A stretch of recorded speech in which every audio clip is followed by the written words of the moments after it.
우리 하나님의 말씀 같이 함께 찾아 읽겠습니다. 빌립보서 2장 5절부터 11절까지 말씀입니다. 빌립보서 2장 5절부터 11절까지 말씀입니다. 제가 한 절 읽고 여러분들이 한 절 읽고 교독하겠습니다. 너희 안에 이 마음을 품으라. 곧 그리스도 예수의 마음이니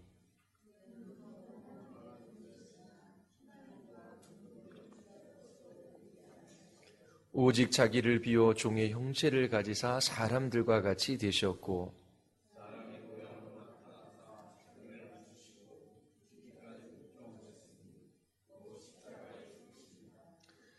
이러므로 하나님이 그를 지극히 높여 모든 이름 위에 뛰어난 이름을 주사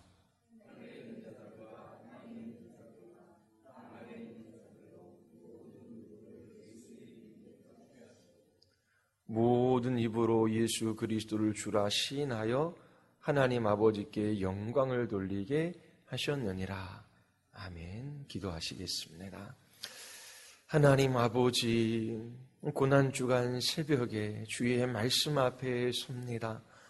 예수 그리스도의 죽으심과 부활의 큰 놀라운 영광을 저희들이 맛보아 알게 하여 주시고 날마다 예수 그리스도를 바라보는 믿음으로 살아가게 하여 주시옵소서. 성령 하나님께서 진리의 말씀으로 우리에게 가르쳐 주시고 우리의 영혼을 솟음케 하시며 날마다의 삶 가운데 주님과 동행하는 복된 그리스도인의 삶을 살아가게 하여 주시옵소서. 이 새벽에 주의 이름을 의지하여 주께 기도하며 나아갈 때에 주님께서 역사하여 주시기를 간절히 원하오며 예수 그리스도의 이름으로 기도드리옵나이다. 아멘. 예수 그리스도께서 십자가에서 죽으셨습니다. 죽은 지 사흘 만에 부활하셨지요. 교회 다니는 사람들은 이것이 역사적인 사실임을 압니다. 그런데 중요한 것은 이것을 머리로만 알아서는 안 되는 것이지요. 관념적인 알미라 그렇게 말합니다. 예수 그리스도의 죽으심과 부활이 우리 매일매일의 삶 가운데 어떠한 영향력을 미치는지, 어떠한 능력으로 우리에게 다가오는지 날마다의 삶 속에서 깨달아 알아가고 경험하는 것이 필요합니다. 그리스도인들은 날마다 예수 그리스도를 믿는 믿음으로 살아갑니다. 단지 아는 것이 아니라 믿고 신뢰하는 것이 중요합니다. 조선이 일본에게 주권을 빼앗기고 36년 동안 그렇게 종노릇하며 살았습니다. 해방의 날이 다가왔습니다. 해방의 기쁜 소식을 전하지만 믿지 않는 사람들은 그 해방의 기쁜 소식이 그들의 삶에 영향을 미치지 못합니다. 일본 순사들이 다가오면 두려워하고 겁내하는 것이지요. 그러나 이제 주권을 되찾고 일본 순사가 조선 사람들을 어떻게 할 수가 없어요. 그 사실을 믿는 사람들은 분명히 그 삶에 영향을 미치는 것이 있습니다. 예수 그리스도의 죽으심과 부활의 의미가 무엇인지를 알고 그 삶 속에서 매일매일 그 효과들을 경험하며 신자들은 살아갑니다. 그들이 복음을 믿고 알고 신뢰하는 사람들입니다. 예수 그리스도께서 죄인들을 위하여 십자가에서 죽으셨어요. 그리스도와 연합된 우리들도 그리스도와 함께 죽었습니다. 예수 그리스도의 죽으심으로 말미암아 우리의 모든 죄값이 씻겨져 나갔습니다.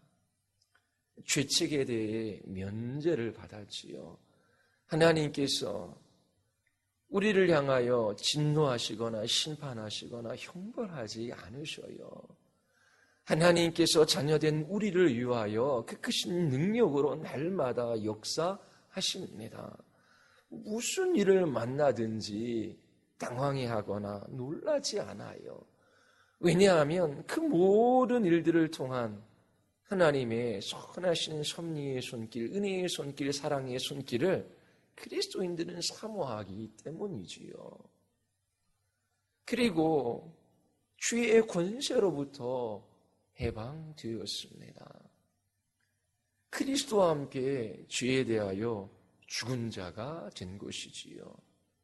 그리스도와 연합하여 다시 살았습니다. 성령께서 예수 그리스도의 십자가의 죽으심을 바라보는 우리들에게 그 하나님의 놀라운 사랑을 부으셔서 하나님을 향하여 아바 아버지라 부르짖게 하셨습니다. 하나님이 싫어하시는 죄를 미워하고 하나님의 기뻐하시는 뜻을 따라 살고자 하는 하나님께 대하여 살아있는 마음을 우리에게 주신 것이지요. 그리스도인들은 날마다 이제 하나님 나라의 백성으로 살아갑니다. 하나님 나라의 백성은 자기 자신의 힘과 능력과 노력으로 살아가는 사람들이 아니에요. 날마다 성령 하나님의 인도하심과 하나님의 말씀을 따라 살아가는 사람이 되었습니다.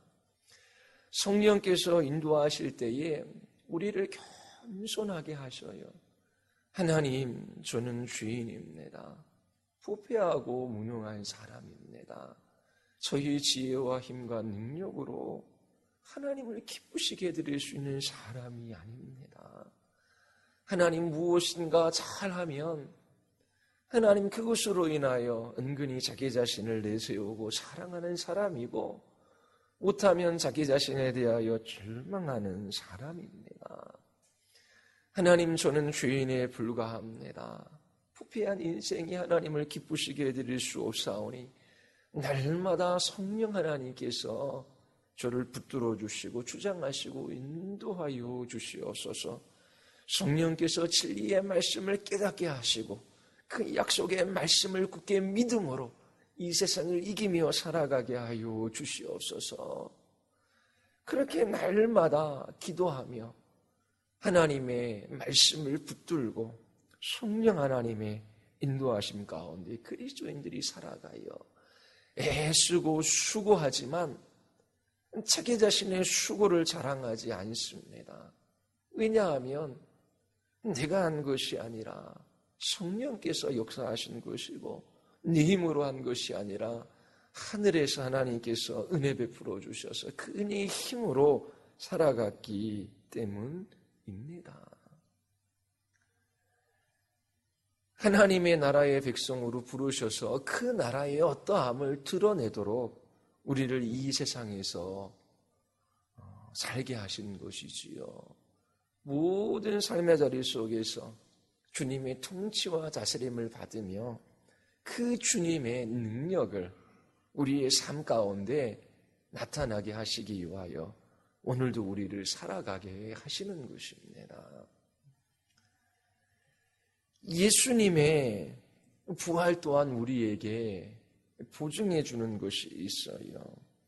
예수 그리스도의 부활이 우리에게 의미하는 바가 있지요. 그것을 아는 것이 중요합니다. 예수님의 생애를 크게 나누면 둘로 나눌 수 있어요. 낮아진 삶과 높아진 삶이지요. 예수 그리스도께서 종의 자리로 오셨습니다. 그리고 죽기까지 순종하심으로 영광의 자리에 오르셨지요. 왜 예수 그리스도께서 낮아지셨습니까? 왜 자기를 부어 종의 형체를 가지사 사람들과 같이 되셨습니까? 하나님께서 하나님의 형상과 모양대로 사람을 지으셨어요. 그 사람들은 사람답게 살아가기 위하여 마땅히 지켜야 할 법이 있습니다. 하나님께서 그 법의 근거가 되시지요. 하나님께서 인간들로 하여금 마땅히 인간으로서 살아가야 할 삶의 표준과 기준이 무엇인지를 내셨어요. 그래서 그 하나님의 법을 따라 살아갈 때에 인간은 상으로 생명을 얻습니다. 영원한 생명을 얻어요. 그러나 그 하나님의 법을 어기며 불순종하며 살아갈 때에 저주를 받아 죽음에 이를 수밖에 없습니다. 첫사람 아담을 생각해 보십시오. 하나님께서 그를 창조하신 후 그에게 계명을 주셨어요. 법을 그에게 내신 것이지요. 그 법을 따라 살아가면 생명나무의 열매를 먹고 영생에 이를 수 있었습니다. 그러나 하나님이 내신 법을 어기면 죽음이 그에게 찾아올 수밖에 없었던 것이지요. 첫사람 아담은 하나님의 법을 무시하고 불순종했어요. 그는 하나님의 저주 아래, 죽음 아래로 들어가게 되었습니다. 이러한 인류를 구원하시기 위하여 성자 예수님은 인성을 취하셔서 이 세상에 오셨습니다. 자기를 비워 종의 형체를 가지사 사람들같이 되셨지요. 예수님은 하나님으로서 사람이 마땅히 살아가야 할 법을 내신 분이십니다. 그런데 당신께서 내신 그 법 아래 오셔서 그 의무를 짊어지신 것입니다. 종의 형상을 입으시고 법을 지켜야 할 낮은 자리로 오신 것이지요. 예수 그리스도는 그분의 인성으로 하나님의 법에 순종하며 사셨어요. 그 순종은 십자가에서 죽기까지의 순종이었습니다. 예수님께서 이 세상에서 고난의 삶을 사셨지요. 당신의 백성들에게 찾아오셨지만 그들은 예수님을 배척하고 미워했습니다. 예수님을 믿지 않았어요. 그들 가운데 예수님께서 사시면서 수치를 당하셨지요. 인간도 수치를 당하면 화를 내고 그리고 힘들어하며 고통스러워하지요. 자기 자신의 가치가 부인되어지는 것입니다. 존재의 근거가 사라져버리는 거예요. 그때의 수치심을 느낍니다. 성자이신 예수님께서 인성을 취하고 이 땅에 오셨지만 그 예수가 누구이신지를 그들은 알아보지도 못하고 오히려 예수님을 배척하고 미워했습니다. 그리고 이 세상에 있는 동안 끊임없이 사단의 공경을 당하셨어요. 사단이 주인들의 그 마음을 이용하여 선동하고 예수를 십자가에 못 박으라 그렇게 외치기까지 하게 한 것이지요. 그리고 예수님은 당시 로마의 법으로 볼 때의 죄가 없으셨지만 정치적이고 종교적인 이유로 십자가형에 처해졌습니다. 마태복음 27장에 보면 빌라도에게 신문 받으시는 장면이 나옵니다. 대제사장과 장로들이 예수님을 고발해요. 예수님은 아무 대답도 하지 않으십니다. 예수님을 향하여 불리한 증언을 합니다. 그런데 그 고발에 대답하지 않으셔요. 유대인의 명절에 죄수를 하나 놓아주는 관례가 있지요. 그때에 바라바라고 하는 소문난 죄수가 있었습니다. 빌라도가 사람들에게 물어요. 내가 누구를 도와주기를 바라는가? 바라바인가? 그리스도인가? 사람들은 시기하여 예수를 빌라도에게 넘겼습니다. 그들은 한 목소리로 바라바를 놓아달라라고 하고 예수를 죽이라고 요청했습니다. 빌라도의 눈에 보기에도 예수님께서 나쁜 일을 한 적이 없어요. 그런데 사람들은 더욱 큰 소리로 예수님을 십자가에 못 박으라고 외친 것이지요. 빌라도는 바라바를 놓아주고 예수님을 채찍질한 뒤에 십자가에 처형하라고 넘겨주었습니다. 이처럼 예수님께서 아무런 죄가 없으시지만 그 시대에 가장 끔찍한 그러한 형벌을 당하신 것입니다. 예수님께서 십자가에서 죽으실 때까지 예수님을 이해하는 사람은 한 사람도 없었습니다. 그리고 하늘 아버지도 완전히 아들이신 예수님을 버리셨지요. 이 세상을 살아가는 인생 내내 예수님을 제대로 이해하는 사람이 없었어요.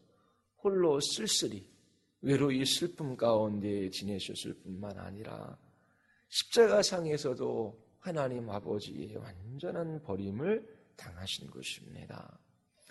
이것이 예수 그리스도의 낮아지심이셔요. 왜 예수 그리스도께서 이처럼 낮아지셔서 죽기까지 순종하셨습니까?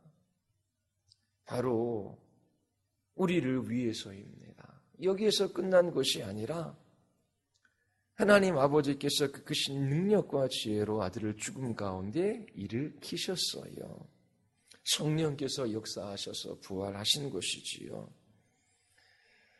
이 예수 그리스도는 부활의 첫 열매가 되셨습니다. 열매라고 하는 것은, 첫 열매라고 하는 것은 첫 수확이지요. 앞으로 수많은 열매를 거두게 될 것을 우리에게 알게 해 주신 것입니다. 우리도 주님처럼 썩지 아니할 몸, 영광스러운 몸, 강하고 신령한 몸으로 그렇게 부활하게 될 것을 보게 된 것입니다. 예수님의 부활에는 세 가지 의미가 있어요. 예수님께서 십자가에 죽기까지 하나님의 모든 법에 순종하셨습니다. 예수 그리스도의 부활은 그리스도께서 모든 율법의 요구를 완전히 이루시고 충족시키셨다라고 하는 것을 의미합니다. 예수님께서 모든 율법의 요구를 이루심으로 참 생명이 그리스도께 주어졌어요. 그리스도께서 죽은 자 가운데 부활하신 것이지요. 이 생명을 얻으셔서 예수 그리스도를 믿는 우리들에게 그 생명을 나누어 주신 것입니다. 우리가 가지고 있는 예수 그리스도의 생명은 부활의 생명이에요. 그 생명은 부활의 능력입니다. 예수 그리스도께서 부활하셔서 모든 사망의 권세를 깨뜨리셨지요. 죽음이 예수 그리스도를 믿는 우리들을 지배할 수 없어요. 우리 또한 부활의 영광과 소망 가운데 살아갈 수 있게 되었습니다. 그리스도의 부활은 우리를 거듭나게 해서 소망 가운데로 인도합니다. 베드로전서 1장 3절에 우리 주 예수 그리스도의 아버지 하나님을 찬송하리로다. 그의 많으신 긍휼대로 예수 그리스도를 죽은 자 가운데 부활하게 하심으로 말미암아 우리를 거듭나게 하사 산 소망이 있게 하시며, 그리스도의 부활은 우리에게 생명을 가져다 주었습니다. 그리스도와 연합된 자로 그리스도와 함께 죽고 다시 살게 된 것이지요.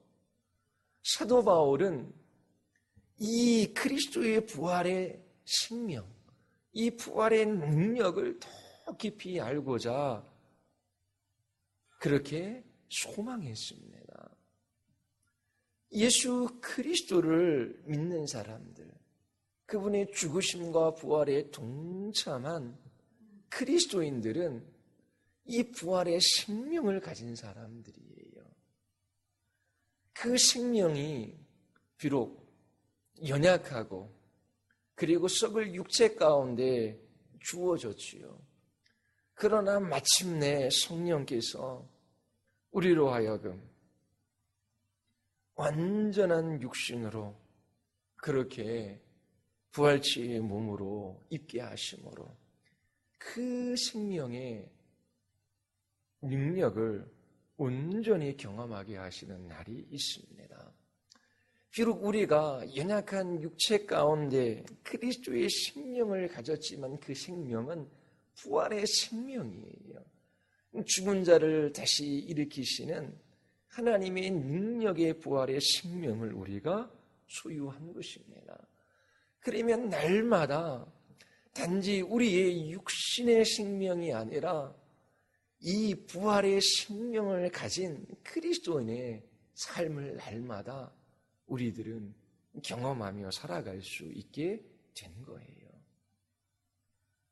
또 하나는 부활의 의의가 무엇이냐면 로마서 4장 25절에 예수는 우리가 범죄한 것 때문에 내줌이 되고 또한 우리를 의롭다 하시기 위하여 살아나셨습니다.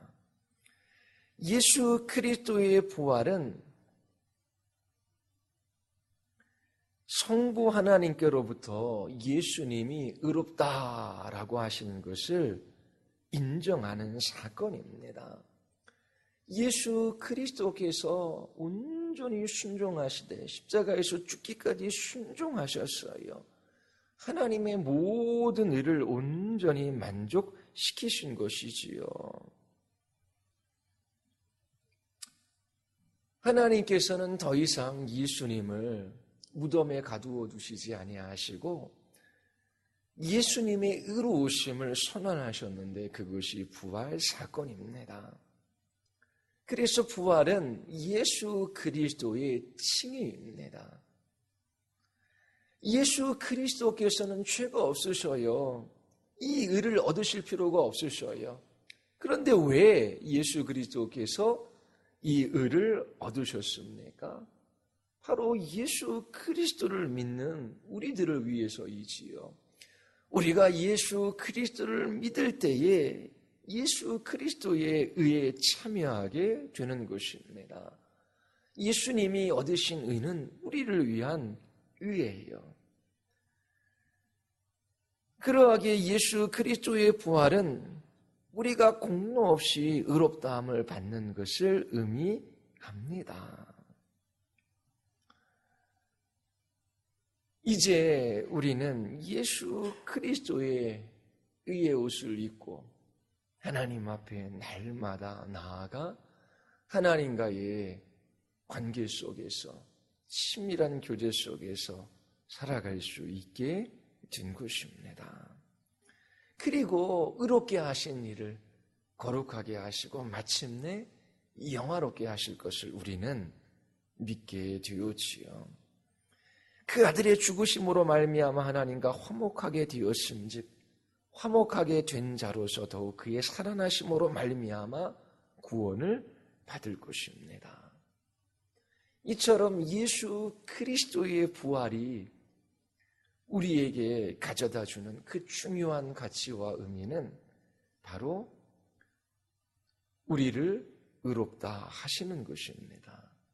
그리고 셋째로 예수님의 부활은 우리도 부활할 것을 알 수 있도록 해 주신 거예요.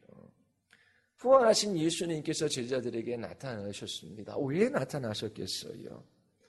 이것은 제자들도 예수님과 함께 영광 가운데 나타날 것을 미리 알려주신 것입니다.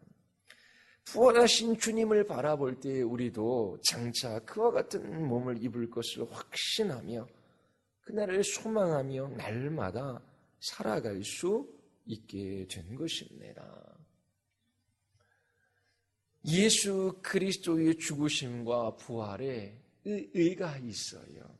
그 의미, 그 중요성, 그 가치가 무엇인지를 알고 신뢰함으로 날마다의 삶 가운데 그 죽으심과 부활의 효과를 경험하며 살아가는 그 사람들이 그리스도인들입니다. 죄값이 지불되어지고 더 이상 우리는 죄의 지배 아래 놓이지 않고 해방되어졌어요. 그리고 그리스도와 함께 죽었을 뿐만 아니라 다시 살게 하심으로 우리 안에 그리스도의 생명을 가지게 하셨어요. 그 생명은 부활의 생명, 하나님의 능력의 생명입니다. 그 생명이 우리 안에 역사함을 우리는 날마다 경험하며 살아갑니다. 뿐만 아니라 그리스도의 의가 우리의 것이 되게 하셨어요. 또 그리스도를 바라봄으로 우리의 썩을 육체가 썩지 아니할 것으로 다시 살아나고 그리고 욕된 것으로 심은 것이 영광스러운 것으로 다시 살아나며 약한 것이 강한 것으로 다시 살아나고 육신의 몸이 신령한 몸으로 다시 살아날 것을 소망하게 된 것이지요. 우리 주님은 부활의 몸을 입으시고 하늘에 오르사 영광스러운 자리에 앉으셨어요. 영광의 주님은 마침내 심판의 주로 다시 오실 것입니다. 주님 다시 오시는 날 우리는 주님과 같은 부활체의 몸으로 변화되어져요. 그때까지 우리는 이 불완전한 육체 가운데 그리스도의 부활의 능력, 그 부활의 생명을 가지고 이 땅 가운데 살아갑니다. 생명은 단지 존재하는 것만을 의미하지 않아요. 그 생명은 주님이 주신 관계 속에서 드러납니다. 하나님과의 관계 속에서 하나님을 향하여 산자로 살아가게 하셔요. 하나님과의 관계 속에서 친밀한 교제를 누리게 하시고 그 하나님의 사랑을 받으며 하나님을 사랑하며 살아가게 하십니다.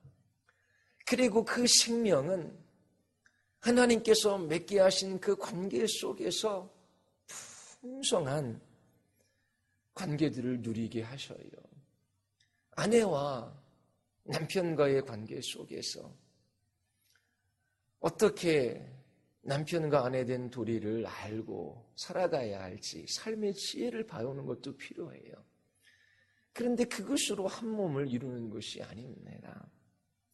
바로 그리스도의 부활의 생명, 그 생명이 발휘되어지고 그 관계 속에서 그렇게 주님의 사랑으로 사랑함으로 그 생명의 풍요함을 누리는 그런 연합의 비밀들을 하나님께서 알아가게 하실 때에 참으로 그 생명의 역사들이 무엇인지를 알게 되는 것입니다. 그리고 주님이 주신 그 모든 관계 속에서 주님이 주신 생명을 가지고 우리의 직분, 우리의 사명을 감당해요. 그 관계 속에서 그리스도의 생명의 영광과 아름다움과 능력이 나타나는 것이지요. 그리스도인들은 그리스도의 생명을 가졌어요. 부활의 능력을 소유한 사람들입니다. 영원한 생명이에요. 그래서 그 생명을 가진 자답게 그에 걸맞는 삶을 살아가야 합니다. 내일은 그 생명에 걸맞는 삶, 그 삶을 살아가는 그리스도의 삶이 어떠할지를 여러분들에게 말씀을 드리겠습니다. 여러분들이 이 새벽에 여러분들에게 증거한 그 말씀을 한두 번은 들어봤을 거예요.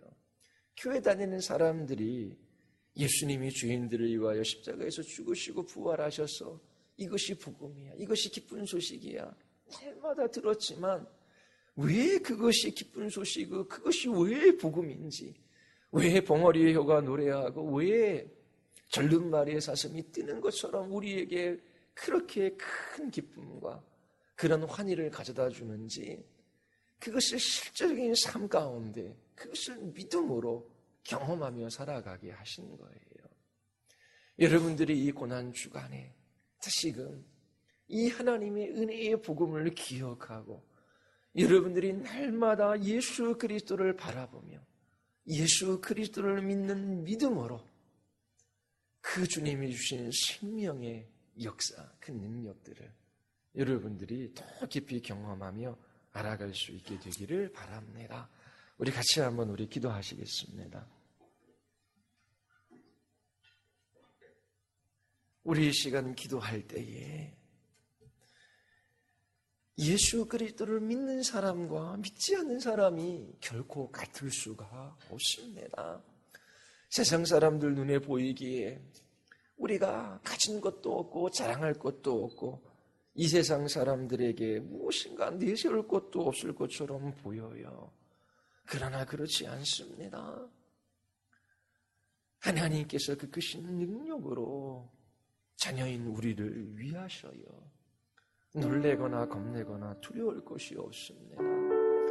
그리고 거룩하고 순결한 주의 자녀의 삶을 살아갈 수 있도록 성령님을 우리 안에 허락하여 주시고 또 진리의 말씀을 보내주십니다. 그리고 우리는 그리스도의 생명을 소유했어요. 그리스도의 의를 소유했습니다. 그 생명의 능력을 그 모든 관계 속에서 나타나게 하셔요. 영생을 가진 자로서, 부활의 생명을 가진 자로서 살아가게 하십니다. 이 고난 주간에 또 우리의 평생에 하나님 이 은혜의 복음을 더 깊이 경험하게 하여 주시옵소서. 사도 바울처럼 부활의 능력을 하나님 날마다 알아가게 하여 주시옵소서. 하나님 우리의 모든 삶 속에서 이 생명과 생명의 부유함을 나타나게 하여 주시고 우리가 하나님 나라 백성 된 것을 현시하며 증거하며 살아가게 해달라